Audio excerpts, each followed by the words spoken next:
El Departamento de Relaciones Públicas, Prensa y Protocolo de la Asamblea Legislativa presenta Asamblea Legislativa Noticias. Porque hay cosas buenas que decir.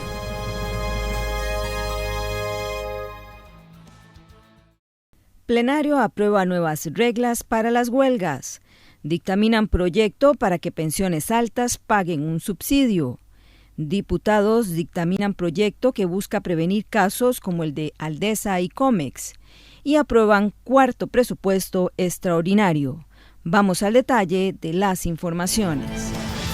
El plenario legislativo aprobó el proyecto 20.923 que reorganiza la distribución del impuesto que se cobra al tabaco. La normativa pretende que ICODER pase de recibir de un 10 a un 20% del tributo a los cigarrillos, para lo cual a IAFA se le disminuirían los recursos de un 10 a un 5% y a la caja se le reduciría de un 60 a un 55% el monto a percibir del impuesto. Que del 20% que le correspondería al ICODER, o sea, 2.400 millones, un 50% se destine para infraestructura y programas deportivos en provincias costeras, en zonas fronterizas y en comunidades rurales de este país. Ojo, la diferencia que hay en infraestructura y en programas deportivos entre el GAM y las zonas rurales y las zonas periféricas y también las zonas fronterizas y costeras. El diputado José María Villalta expuso sus consideraciones en contra de la propuesta. El problema es de dónde se sacan los recursos. El problema es que para eso se pretenda quitarle la plata a la caja, que no es a la caja como institución, es al seguro de salud, recursos que son destinados hoy a la atención del flagelo de la enfermedad del cáncer. En otro tema, los legisladores avalaron en segundo debate de la primera legislatura la reforma al artículo 116 de la Constitución Política que modifica el orden de los periodos de sesiones legislativas. Cada periodo sería de 3 meses intercalados, así entonces las sesiones extraordinarias, donde el control de la agenda corresponde al gobierno, serían los meses comprendidos entre mayo a julio y de noviembre a enero, mientras que las sesiones ordinarias irían desde agosto a octubre y de febrero a abril. El Ejecutivo va a tener los primeros 3 meses para presentar las iniciativas que estime conveniente para encauzar su gobierno.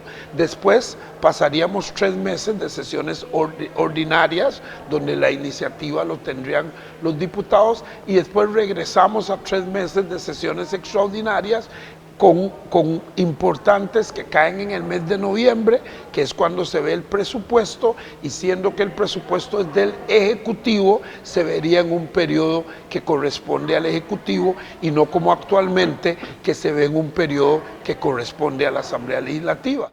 Por tratarse de una reforma constitucional con respecto al trámite legislativo, una vez aprobada en los 2 debates de la primera legislatura, el presidente de la República deberá mencionarlo en su informe de labores al Congreso y finalmente 3 debates más en la segunda legislatura. El plenario legislativo aprobó la nueva regulación de las huelgas en el país. La intención es no lesionar el derecho que tienen los trabajadores de hacer un movimiento, pero sí evitar que los ciudadanos se vean perjudicados. Los servicios esenciales en donde estará prohibida la huelga son los relacionados con la vida, la salud y la seguridad de las personas. Estos son servicios de salud en todos los niveles de atención, hospitalización, atención domiciliar, consulta externa, exámenes médicos, pruebas de laboratorio, farmacia, lavandería, cirugías, emergencias, aseo, vigilancia, ambulancias, rehabilitación, entre otras. En el tema de seguridad y vida, policía, cuidado de instalaciones, vigilancia, investigación, policía de tránsito, guardacostas, custodia de presos, controladores aéreos y migratorios, transporte ferroviario, marítimo, carga y descarga en muelles, suministro de equipo médico y bienes perecederos, barcos tanqueros o naves de combustible, fuentes de energía, servicios de transporte público de autobús y tren, bomberos, búsqueda de personas desaparecidas, rescate de víctimas, atención de desastres o emergencias, agua potable, alcantarillado, aguas residuales, energía eléctrica, averías, telecomunicaciones, importación, transporte, distribución y suministro de combustibles, comedores escolares, cuidado de niños, adolescentes y adultos mayores, personas con discapacidad, autopsias, entrega de cuerpos y servicios judiciales en materia laboral, derecho de familia, pensiones alimentarias, violencia intrafamiliar, contravenciones y flagrancia. También se definieron los servicios de importancia trascendental, en donde se permitirá la huelga, pero en prestación de servicios mínimos. El plazo máximo de una huelga en este caso es de 10 días naturales. Se trata de recolección de desechos, labores de carga y descarga en muelles y atracaderos, impedimento y permisos de salida del país, elecciones nacionales, plebiscitos, servicios bancarios de depósito y retiro de dinero, administración de justicia, aduanas y atención a pasajeros en puertos, aeropuertos y fronteras. El sector educativo tiene otra categoría, es la de orden estratégico. Implica que durante la huelga deberán mantenerse los servicios de aseo y seguridad con el fin de que cada centro educativo permanezca abierto y los que deseen no ir a huelga puedan permanecer en la institución. La huelga no podrá superar los 21 días naturales consecutivos o 10 días naturales discontinuos. Para cualquier huelga, el sindicato deberá señalar un medio electrónico para atender notificaciones. Se establece como plazo de 24 horas en la instancia judicial para la resolución de la declaratoria de legalidad o ilegalidad, y no se podrá reiterar una huelga por un mismo tema. Además, no se considerará pacífica la huelga que conlleve bloqueos en vías o que impidan el acceso a las instalaciones o de servicios públicos, el sabotaje sobre bienes públicos, las conductas que comporten un ilícito penal o que imposibiliten el derecho a laborar de los trabajadores que no se encuentren en huelga. La huelga contra políticas públicas se autoriza por un plazo de 48 horas. También los legisladores votaron una moción del diputado Pedro Muñoz que autoriza el rebajo de salarios en caso de declararse la huelga ilegal. Ya está recogida mi propuesta en el artículo 386 del Código de Trabajo. ¿Por qué entonces la moción y por qué entonces la propuesta del artículo 379 y la modificación que yo propongo?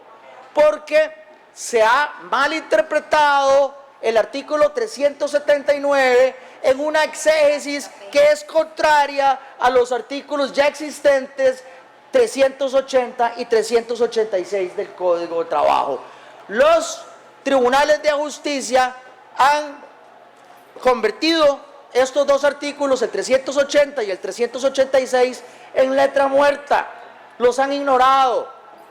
Además, se incorporó otra modificación que propone la reposición parcial o total del tiempo no laborado en caso de que el jerarca determine que resulta más conveniente para satisfacer el fin público. El diputado José María Villalta Flores Estrada votó en contra de la propuesta de regulación de las huelgas.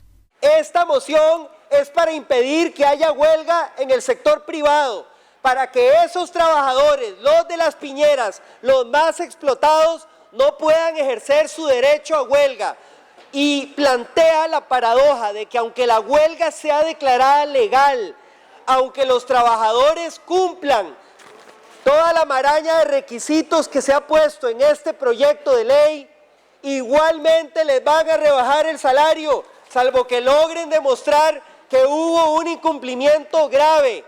El proyecto de ley fue presentado a la corriente legislativa tras la larga huelga que se suscitó el año anterior.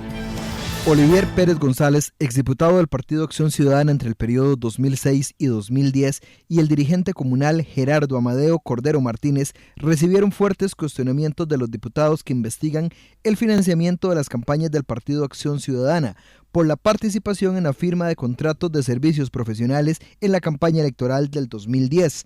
El presidente de la comisión, el diputado liberacionista Gustavo Viales Villegas, cuestionó la participación de Pérez González. Puntualmente, ¿cuál es la posición suya después de haber colaborado no solamente en la agrupación como candidato, sino como militante, y luego saber que este mecanismo fue diseñado, creado y probado por los tribunales de este país como una herramienta para extraer recursos del Estado? ¿Esa era la intención desde el inicio? ¿Usted conocía que esa era la intención o más bien era la de, por así decirlo, incentivar a los partidarios? De todos esos contratos se han elaborado y no todos están cuestionados. Por lo tanto, el asunto de lo que pasaba en la dinámica de llenar el contrato entre los jefes de campaña de cada cantón o cada distrito, eso no me puede constar. Cordero Martínez, reconoció que Margarita Bolaños lo llamó para hablarle de los contratos y que él buscó otras personas para que firmaran los mismos. La persona que me mencionó sobre el tema de contratos inicialmente fue doña Margarita Bolaños en una llamada telefónica. Y después, personalmente, que me visitó a mi negocio, el compañero Manuel Antonio Bolaños. Pero estas circunstancias se dieron posterior a las elecciones del 2010, nunca antes.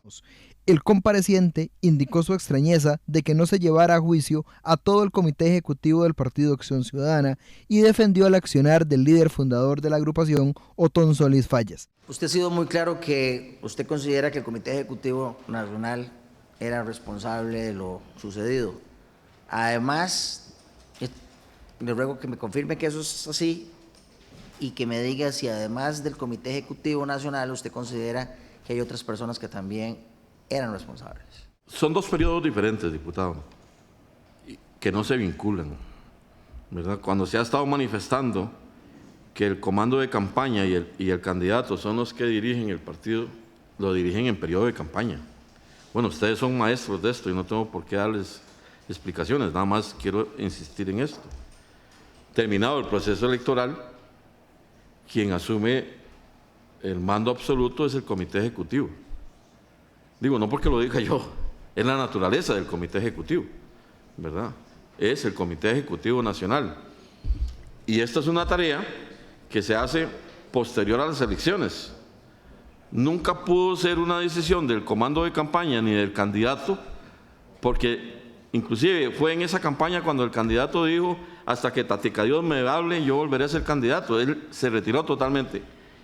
No estoy defendiendo nada, lo que estoy señalando es que es única y exclusivamente el Comité Ejecutivo, inmediatamente posterior a las elecciones, quien toma las decisiones totales en un partido político. Y el Comité Ejecutivo en ese momento, dolorosamente, era solamente Minor Sterling y Margarita Bolaños.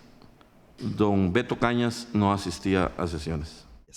El diputado Luis Ramón Carranza señaló que se debe abrir la investigación hacia otros partidos políticos. Yo siento que lo que ha quedado hasta hoy, y haciendo una recapitulación por lo que hemos visto, lo que ha quedado claro hasta hoy, es que en estos tres periodos, 2002, 2006 y 2010, hay algo objetivo. Hay ya un hecho probado, una condena, y lo único que tenemos hasta hoy es que el PAC en el 2006 no habían investigaciones, según lo manifestó la Contralora, no había ninguna denuncia, y que hay 6 denuncias pendientes de otros partidos. Pero hasta el momento lo que tenemos es algo certero, que hay 6 investigaciones contra otros partidos y no contra el Partido Acción Ciudadana. Entonces me parece que cada vez más se demuestra de que hay otros temas que abordar. La comisión continuará la próxima semana con los representantes de la Procuraduría General para finalizar con los representantes de la Fiscalía. La Comisión de Sociales dictaminó de forma positiva el proyecto 21.035, que pretende que las pensiones mayores de 2.200.000 colones paguen un porcentaje solidario para la misma sostenibilidad del régimen. Ese monto lo definirán los administradores de los regímenes de pensiones del Poder Judicial, JUPEMA y del Ministerio de Trabajo. La iniciativa fue presentada por la diputada Xiomara Rodríguez. Lo que nosotros hacemos es tocar 3 regímenes, de los más fuertes que tenemos es el Poder Judicial, el Magisterio y el del Ministerio de Trabajo. Entonces nosotros ponemos topes equitativos para traer esa justicia social, diría uno, y que en este país no lleguen a existir pensiones mayores a 3 veces el monto de la pensión máxima de la caja. ¿Por qué? Porque increíblemente sí hay personas que han cotizado para tener estos montos, entonces no podemos tampoco privar esos derechos. Y lo que hacemos también es bajar la base exenta de la contribución solidaria a 8 salarios bases. Antes estaba a 10 salarios bases. Nosotros lo bajamos, ¿por qué? Porque queremos ampliar ese margen para que a partir de aproximadamente 2.200.000, las personas que cuenten con una pensión así, ya a partir de 2.200.000, empiecen a ingresar, a aportar a esta contribución solidaria. Con este proyecto se espera que alrededor de 3.000 nuevos pensionados contribuyan. De esta forma se podría reducir el monto que los costarricenses aportan para financiar los fondos de pensiones. El texto seguirá el trámite respectivo en el plenario.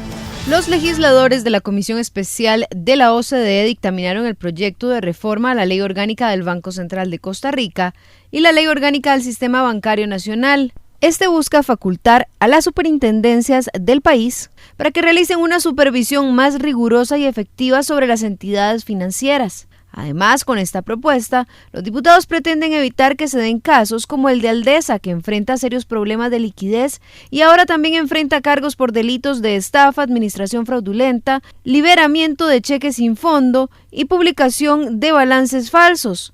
Y el caso de Copemex, cooperativa que fue intervenida en febrero del 2010 por ocultar información de morosidad y de suficiencia patrimonial por al menos 5.500 millones de colones. Sí, es darle las herramientas suficientes a las superintendencias para poder regular los mercados financieros y los regulados en general, para que no se repitan casos como la Copemex, casos como Aldesa, en donde ellos puedan ya tener una cobertura específica sobre todo lo que pasa a nivel financiero en Costa Rica. Mediante la supervisión consolidada, las superintendencias podrán evaluar la fortaleza de un grupo económico, tomando en consideración todos los riesgos. Se amplían las potestades, se amplían las posibilidades, se le da la necesidad de un financiamiento específico mayor y se le dan mayor influencia, mayor implicación a nivel de las resoluciones para poder atajar los probables o posibles entuertos que puedan estarse haciendo a nivel de los entes regulados. Esta iniciativa forma parte de los proyectos que son necesarios para que Costa Rica pueda ingresar a la Organización para la Cooperación y Desarrollo Económicos. El plenario legislativo votó el cuarto presupuesto extraordinario del gobierno que le permitirá finalizar con las inversiones de este año. Ingresó con modificaciones a gastos autorizados por más de 71.700 millones de colones, principalmente para la capitalización de la Corporación Andina de Fomento, pero este rubro fue eliminado. Con este presupuesto se fortalece el FODESAF para los programas de comedores escolares y de empleo, de los cuales 1.000 millones son para programas de atención en la provincia de Limón y un 80.3% para el subsidio de obras de infraestructura en territorios indígenas. Bueno, este cuarto presupuesto representa cerca de un aumento de 7.200 millones de colones. Principalmente el presupuesto lo que hacía era un reacomodo de algunas partidas que frente a las nuevas normas presupuestarias están obligadas a venir a la Asamblea Legislativa y que generan una enorme cantidad de trabajo para la Comisión de Hacendarios y para el Ministerio de Hacienda tener que hacerlo por vía de ley, modificaciones que son, por ejemplo, en un caso había unos 20.000 colones que estaba por sentencia judicial obligado a Hacienda a reincorporar y que terminan viéndose aquí movidas de 20.000 colones que no deberían pasar por la Asamblea Legislativa, pero que la norma actual obliga a que sea así.